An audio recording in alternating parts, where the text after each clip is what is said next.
Okay, you know what? When I decide something from now on, I'm going to decide to feel good about it. I'm going to go all in on my decision and get all of my energy behind me, pushing me toward whatever it is that I chose. And to me, that is a powerful and graceful way to live.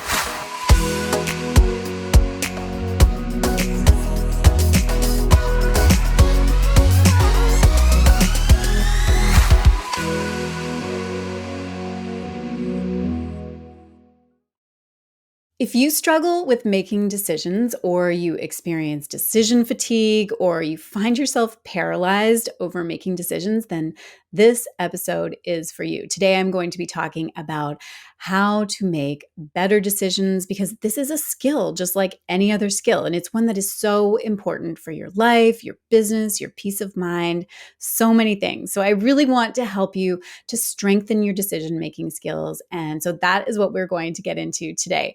Now, I was inspired to talk about this because recently I've been helping my son to learn how to make decisions. So he's 17 and he's facing some really big decisions as he's getting ready for the final phase of high school. And of course, everything that's going to come after that for him. And I can see him really struggling with these decisions.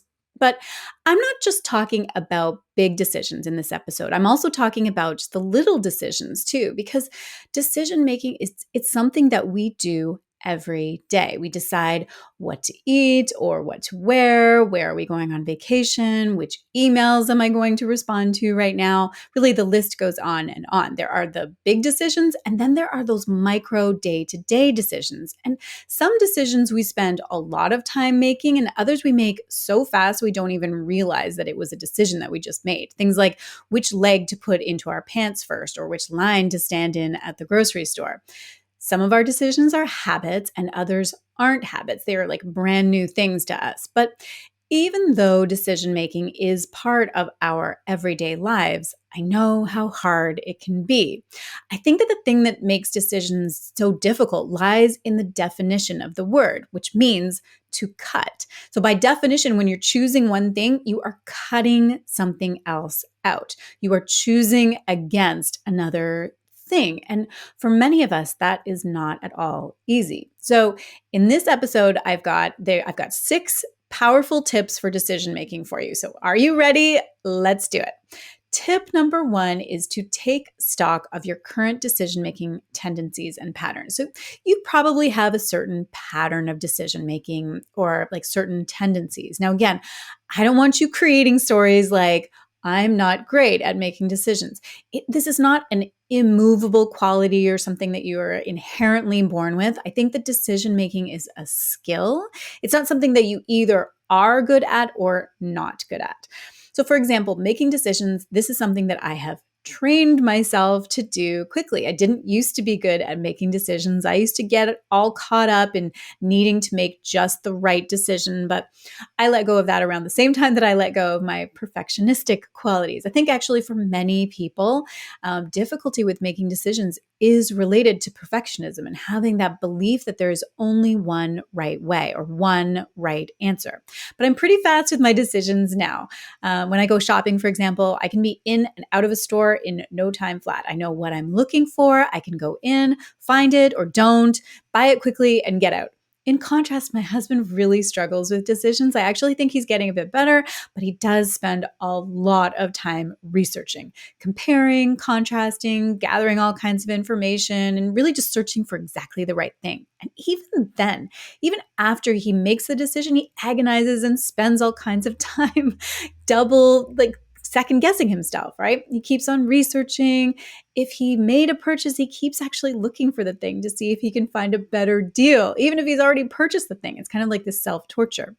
For me, I do a quick calculation of the time that it would cost me to do all that comparison shopping. And I'm like, yeah, even if I do find a slightly better deal in the end, I have ultimately lost money because my time is valuable.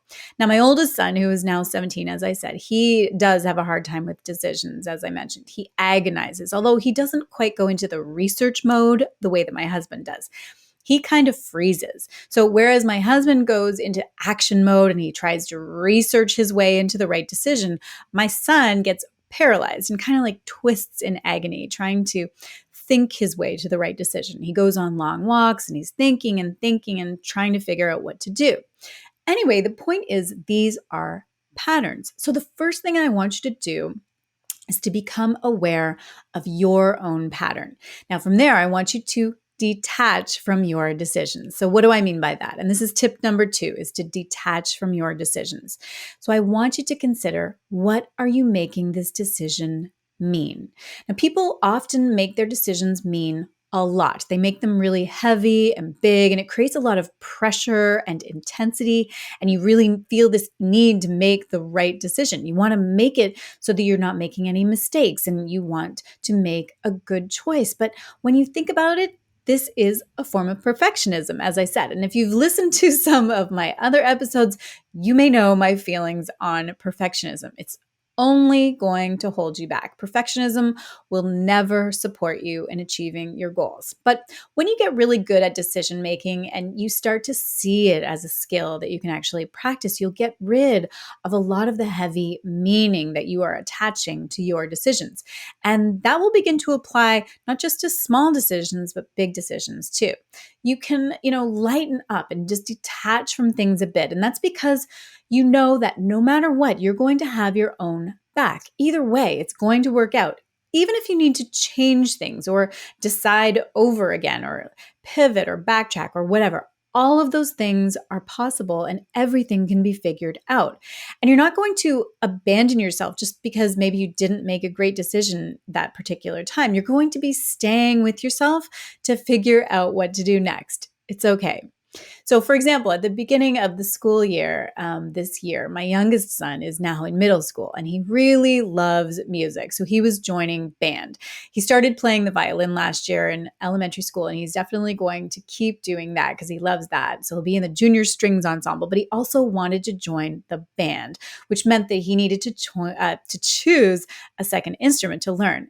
And there were quite a few choices. He really had no experience with any other instruments. And I could see him start to feel kind of overwhelmed with this huge checklist of potential instruments that he had to rank order. And he was starting to feel like he was going to be carving his musical future in stone. Like whatever instrument you choose in 6th grade band is the one that you're going to be stuck with forever. But I assured him that this would be him just trying it out. I mean, if he did end up choosing an instrument that he didn't totally love, there's no way that that would be the end of it. He can always learn another instrument next year. And if he felt like he was falling behind because he was starting over, we could always sign him up for private lessons if we wanted to, or he could learn with a buddy or get extra help or whatever.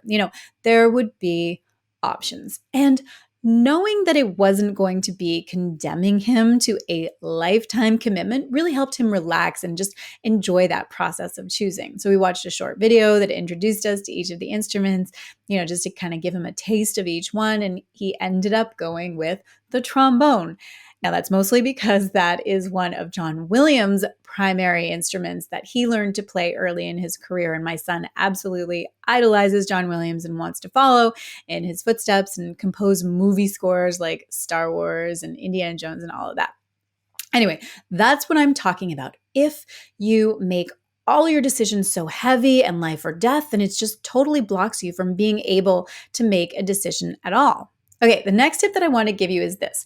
Slow decisions don't equal better decisions. So there's an interesting belief that many of us have, and usually it's an unconscious belief. We tend to think that the longer it takes to make a decision, the better the decision is. Just think about that for a sec. Doesn't that feel kind of true? Like if you take a longer time to make a decision, you're being more responsible and careful, and your decision is probably going to be inherently better. I bet you've never really examined this belief because we don't really talk about making decisions in quite this way, but this is exactly what's happening. We say, oh, I need to think about this a little bit longer. I can't possibly make this decision right now because there's something that feels kind of irresponsible about making a decision really quickly, like you're being impulsive. But so often, nothing of significance is really happening in that in between time, between the time when you're presented with the decision and when you make the decision. Of course, if you need to legitimately do something to help you make your decision, like research or check something, or, fair enough. But so often we've actually already done our due diligence and we know what the answer is, but we want to wait and prolong because it feels too soon to make the call. Do you know what I mean? Does that sound familiar? We think that somehow the decision is going to be better because we've waited longer. But this isn't true. The decision isn't going to be better. The only difference is that we may feel more confident or better about the decision, but this isn't something that you actually need time to achieve. You can actually feel great about a decision instantly. This is totally under your control.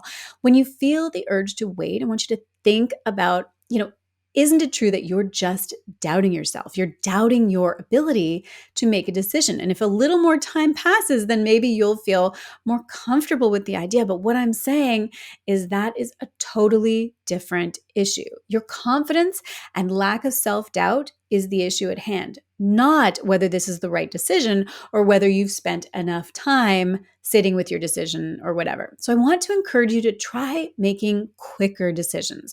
This will feel a little scary at first if you are not in the habit of doing it, but it's about doing the gut check and coaching yourself through it. When you feel the urge to wait and think a little longer, ask yourself if there's a part of you that believes that by waiting, this decision will somehow become better. Or if what's really happening is that you're doubting yourself, you're not believing in yourself. And if that's the case, then that's what you need to address. You can start to build up your tolerance for making quick decisions for something, starting with things that are small, things that you would say maybe is an insignificant decision, like what movie you're going to watch or what you're going to make for dinner or choosing a lipstick color or something like that. Anything that you don't consider to be a big decision, start there. And then over time, you can practice this with your bigger decisions. Now, another way to strengthen your muscle for making quick decisions and not prolonging things just for the sake of prolonging them is to give yourself a deadline. So whenever I can feel myself kind of like spinning and confused, I give myself a deadline. It might be a day or it might be a week, but for me, having that deadline, that's the space that I need to gather the information. And then on the day of that deadline, it's just make a decision, Kim. So the next time that you're facing a decision and you're kind of like spinning out in confusion and you're postponing this decision, just give yourself a deadline. I will make this decision by Friday at 8 p.m. It's going to be done. And you're going to notice how empowered you feel just to make that decision. Okay, let's move on to tip number 4, which is decide in advance how you're going to feel about your decision. Now, this one is huge. I tell my clients this all the time. The most important decision you make is not the first decision, it's the second one. And the second decision is deciding how you're going to feel about your first decision. This is actually a continuation of my second point, which is to detach from your decisions and not make them mean so much. A lot of the time we make a decision and then we doubt ourselves. We live in this state of regret. I've decided this, but maybe I shouldn't have done it. And then you've got this split energy about it. You made a decision, but you can't even go all in because part of you is holding back and saying, maybe I shouldn't have done that. I've done this one myself, and for sure, it does not end well. I used to be terrible at deciding what to order at restaurants. I would order something and then deeply regret my choice, which meant that I wouldn't even enjoy my food. I finally totally got fed up with this. And I'm like, okay, you know what? When I decide something from now on, I'm going to decide to feel good about it. I'm going to go all in on my decision and get all of my energy behind me, pushing me toward whatever it is that I chose. And what I can tell you is that it's so much more fun to live this way. You just decide and then you decide to feel amazing about it. It really is that simple. You stop fighting with your decisions. And to me, that is a powerful and graceful way to live. It's just not effective to make a decision and then spend the next weeks or years or whatever doubting that decision. You need to move on. Decide that it was a good decision for you in that moment, and then keep making other decisions and keep deciding how you're going to feel about them. Because beating yourself up, it has no benefit. Now, this doesn't mean that I just kind of like delude myself and think, oh, that was such a great decision, even if it wasn't. Instead, it's really how I reframe it. At the time, knowing what I knew then, that was the best decision for me to make. I just didn't know what I didn't know. And that's okay. I learned. Even if you wouldn't make that same decision again, now, it doesn't mean that it was a wrong decision. People think, well, if I decide to feel good about my past decision, then that means that I would actually make that same decision again. But that's not true. You can think, I'm glad that I made that purchase.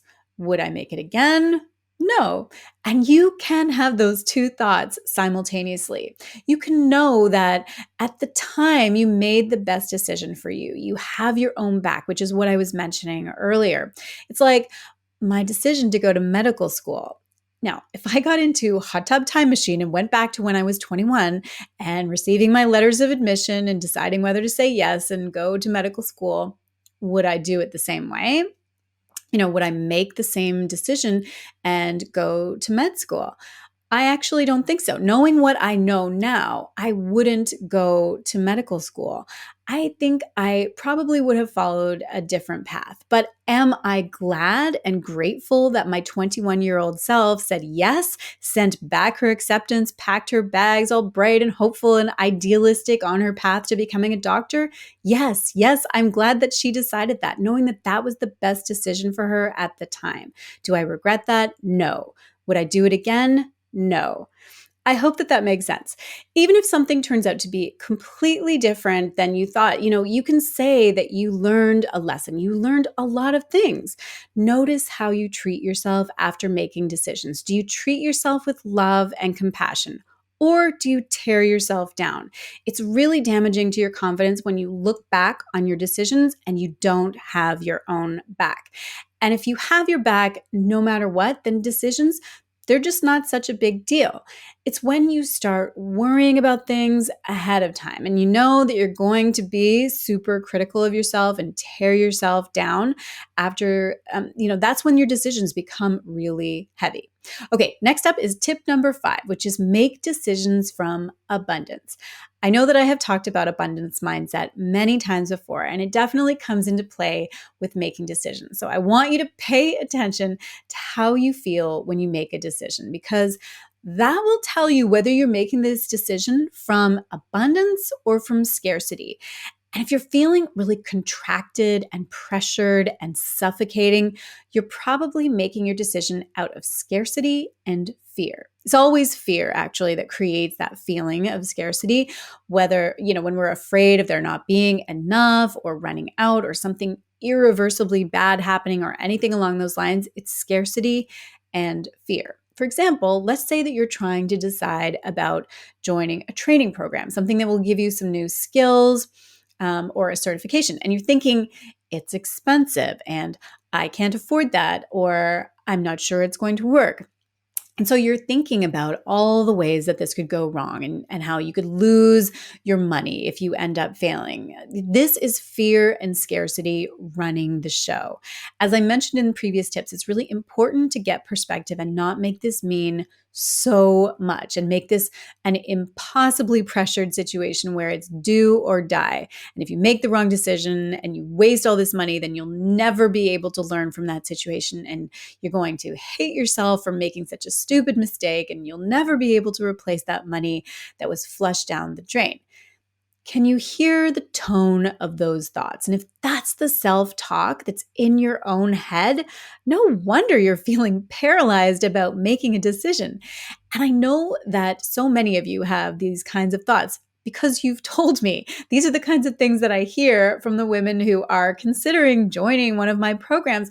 And they are also the kinds of things that I hear from the women who decided to join my programs. They tell me that when they were trying to decide, these were the things that they were wrestling with until they managed to overcome all of that scarcity and fear and get out of their own way and do it and say yes to their future. And the power that comes with that is amazing. So if you've got all these fear-based, scarcity-based thoughts in your head, you need to ask yourself if they're true. And just, take it one at a time. Is it true that you'll never be able to replace the money that was flushed down the drain, as your mind has been telling you? As Byron Katie instructs, first ask yourself, is it true? And then second, ask yourself, can you absolutely know that it's true? Is it possible to replace money that was spent? Yes, of course it is. We don't all just receive one lump of money at birth, never to be replenished, and you never get any more. We all have the ability to get out there and make more money. It's okay. And I'm not saying just to go out there and spend whatever you want, whenever you feel like it, but I'm saying that this is not a good reason to say no to something that you want. Being afraid that it will all go horribly wrong and you'll have wasted your money, that is coming at things from a very pessimistic perspective and a fear-based perspective and an inaccurate perspective, because even in the worst case scenario that it wasn't maybe the right decision for you, you can replace that money. It is actually possible. That mindset, it just feels terrible. It's kind of like the world is this big and scary, terrible place, and you need to walk very carefully and be afraid. Now, another thought is that you'll hate yourself for making a stupid decision. Again, this one is up to you. It goes back to what I said earlier about deciding in advance how you're going to feel about your decision. Are you going to have your own back? Are you going to give yourself some grace, or are you going to beat yourself up? The opposite, of course, of scarcity is making abundant decisions. And so, where it feels suffocating and tight and contracted when you're making scarcity based, fear based decisions, an abundant decision feels like confidence. It feels expansive. It's the perspective of what's the best case scenario in either of the options that I'm facing? Which one would I prefer? If I join the program, what are all the good things that could happen? Or if I don't choose to join the program, what are the good things there? What other opportunities might be available to me? Where could I go from here? You know what I mean? Instead of trying to decide from this timid, scared perspective as somebody who has got so much to be afraid of, come at your decision with an open mindset full of perspective. So that's how you want to make your decisions from your highest self. Decide, and then you're not second guessing. Ask yourself, what if both scenarios turned out amazing? Which one would you choose? Now, the final tip that I have for you is to make decisions as your future self. In other words, make decisions from where you want to be, not from where you are. This one is a game changer. And I did talk about this idea a couple of weeks ago in another episode. But what we often do is we look around at what is right now, and then we base our decisions on what we are currently experiencing, which, when you think about it, our current experience is a result of all of our past thinking and past decisions. So if you keep looking around at what is and making decisions based off of that, what's going to happen? You're going to stay right where you are. So a little while ago, a client of mine was trying to decide whether she was going to DIY her website or outsource to a designer. And so we talked about making the decision from the entrepreneur that she wanted to be. So ultimately, she did decide to hire a designer, and now her website is absolutely awesome and her business is growing. And although it wasn't an easy leap of faith at the time, it was an empowered decision that she made with her future in mind, not her present. Now, when I'm thinking about my future, I love to ask myself, what decisions does that woman make? It's such a good question. And I want you to ask yourself the same question. I know that many of the people that I talk to struggle with making decisions, and maybe you are the same. You kind of flounder, you have trouble making the decision, which makes you feel really stuck. And then maybe you do make a decision, but you doubt your decision, which also keeps you stuck as well. Because the moment that you doubt your decision, you don't have your energy behind it. It's like you don't have your own back. If you think about it, if you want a big, beautiful, and bold life, you've got to be willing to make big, beautiful, and bold decisions. So I was deciding about whether to make a big investment in my business a little while ago. And instead of making the decision from where I was at the time, which is to say, who I had been up to that moment, I made the decision from the future. I was like, the future me definitely invest in this. It's a no-brainer. And so I did. And then I decided to feel amazing about that decision. It was made, it was done. I didn't doubt it or second guess or sit around regretting it. I just decided and said, I'm going to make this work. I'm going all in on this decision. So if you keep thinking the same thoughts and doing the same things and making the same decisions based on your past, you're just going to keep recreating your past. So, to create that future that you desire, you really do need to live from that place and be the woman who is living that future now. Our brains really don't like change. Our primitive brains just want us to stay nice and safe, tucked in our comfort zone, because it's gotten us this far. So don't mess with that because we might not survive. But in order to create that future that you really want, you're going to have to change the way you think, the way that you show up, and change the decisions that you're making. So ask yourself what your future self 5 years from now would want you to do, because it's really hard for us to get out of our present moment. So if you go to your future self actually always has the best advice. So you're asking her, okay, what do you want me to do? She will definitely tell you. Your future self 5 years from now will tell you what she hopes that you do. Okay, so those are all of my tips for making better decisions and things to keep in mind as you strengthen your decision-making muscles. So you want to, first of all, take stock of your current patterns when it comes to decision-making and be really honest with yourself about what your tendencies are. Then detach from your decisions. In other words, really look at what you are making this decision mean, and is there a way that you can release yourself from all of that pressure?